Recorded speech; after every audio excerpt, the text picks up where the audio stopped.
Ayan. Magandang araw po mga kababayan. Ako nga pala si Ayan Arcas Canillas, ang isang Sales and Marketing Head ng Veroserve Corporation. Sa ngayon po, andito po tayo ngayon sa Gimchon City, South Korea. At narito po tayo sa headquarters ng Shinong Company dito sa Gimchon City. At dito po ginagawa ang world-class na rice mill machine sa headquarters nito at sa factory na ito. At sa ngayon, papasok po tayo. At sa araw na ito mga kababayan, isang special din dahil kasama natin ang ating President and CEO ng Veroserve Corporation, si Sir Edgar Talob. So sir, kamusta po?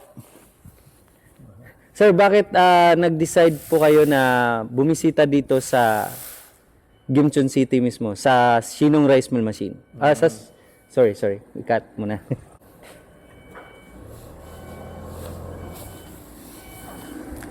Sir Ed, bakit po nag-decide po kayo na bumisita dito sa Shinong Company sa Gimchon City, South Korea? Okay. Siguro bago ka sagutin yan, Ayan, magbigay-pugay muna tayo sa Yes. ating mga bayaning magsasaka at agri-entrepreneur. No? Yeah.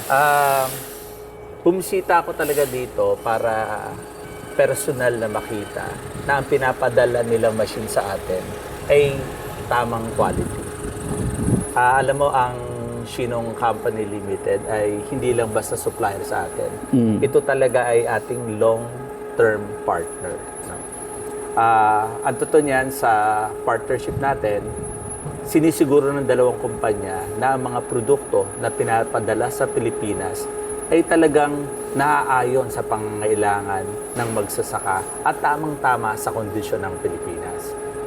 Actually, tama-tamang interview mo kasi itong taon na to, hindi lang makina ang ating handog para sa ating mga farmers, no? Kundi isang integrated solution. Wow. Mula sa seedling hanggang isako mo ang bigas mo, isang kumpletong technology, no? At itong technology na handog natin, actually ay siguradong tataas ang productivity at kita ng magsasaka natin at least 20%. No? Paano magagawa ito? Una, malamang hindi na kailanganin ng mga magsasaka nating gumastos pa para bumili ng binhi. No? Yung mga tanim nila, pwede na nilang itanim gamit ang technology natin. Actually, sa standard ng Pilipinas, ang germination rate ay 80 to 85%. Ito ay kung gumagamit ka ng certified seeds. Kasi kung hindi certified seeds, napakababa. No? Talaga halos 50% lang ang tumutubo, tapos hindi pa pantay-pantay. No?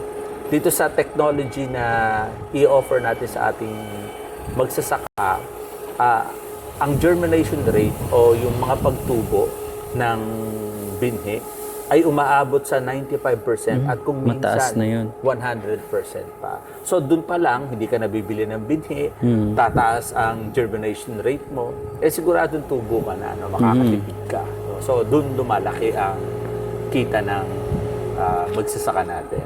So, kaya masasabi ko talaga na ang partnership ng Shinong at Veroserve ay talagang isang partnership ng pag-unlad. Kaya po mga kasaka, kung interesado po kayo, PM lang po for details. Okay, cut muna.